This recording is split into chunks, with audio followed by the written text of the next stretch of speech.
My goal with this video is to motivate you to create without pressure. There's a version of you that has an idea right now and it might be stuck. At some point, the internet did something subtle but damaging to the creative process for most individuals. I'm not sure if I feel this way because of my age, but I understood what the world was like before technology. I grew up in the 90s and I can clearly remember the feelings of what life was like before information was flowing at our fingertips. I also remember what watching others grow on YouTube felt like. I remember what those creators were doing and those creators who just built whatever they wanted to in front of the audience. It didn't feel like a constant performance. It just felt like authentic journeys for individuals. I'm curious if anyone is listening to this and feels the exact same way. I can't help but get the idea anyone as a creator is now confusing creating with performing. Yes, performance definitely has its place within our digital society, but how is that actually shaping our creative processes as actual people? Wherever you are in your journey, I want to normalize detaching from performance and being okay with creating without pressure. Personally, my YouTube channel is at its infancy. My goal is to create a larger brand, but the goal is not performance at this stage. It's really about authenticity and engagement towards the ideas and concepts which have helped me in my personal life. I want to share a few tips which have helped me get out of my head and into my own personal creation process. I will share 4 quick, practical tips which help me as a solo creator with a full-time job get content out. 1 is separate the draft from the deadline.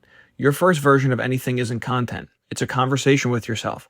I may have an idea in my car when I'm going to work. I make sure I take the time to document the idea when it comes into my head, either in the form of a running list on my phone or a voice recording. Personally, I was an early adopter of an AI phone app called AudioPen, which basically takes my thoughts and summarizes it into a succinct paragraph which I've personalized over time.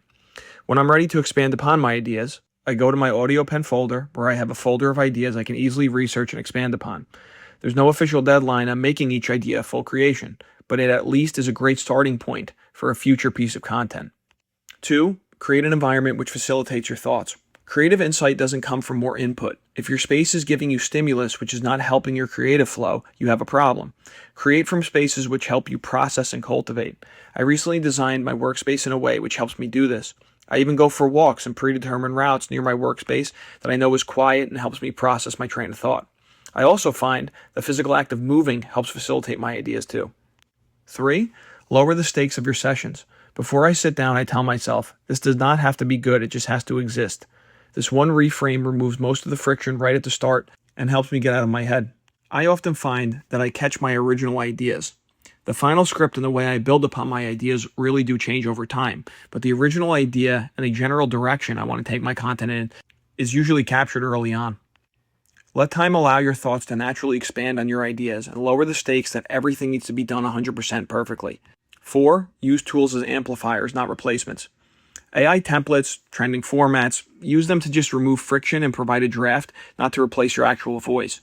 Your perspective is still a thing people are showing up for. Personally, yes, I know I'm building a faceless YouTube channel. I'm doing this twofold. 1, to protect my name, but 2, to protect my profession and build something completely separate from what I'm doing in my actual career. Despite the thumbnails, I always want my content to be a human voice driving my ideas. In simplest terms, using the tools, but not losing my personal touch and disappearing into them. You know, it really is a double-edged sword. A 2025 study on generative AI in creative industries found that AI tools are genuinely accelerating the creative process. Yes, it does help people move from a blank page to a first draft faster, iterate more freely, and explore directions they wouldn't have tried on their own. But there is a tension underneath that progress. When people outsource too much of the thinking to a tool, something gets lost, whether that's the struggle, authentic discovery, and the moments of uncertainty that actually shape a creator's voice. Researchers studying creativity and cognitive development are clear on this. The process of working through difficulty is not a bug in creativity, it's the source.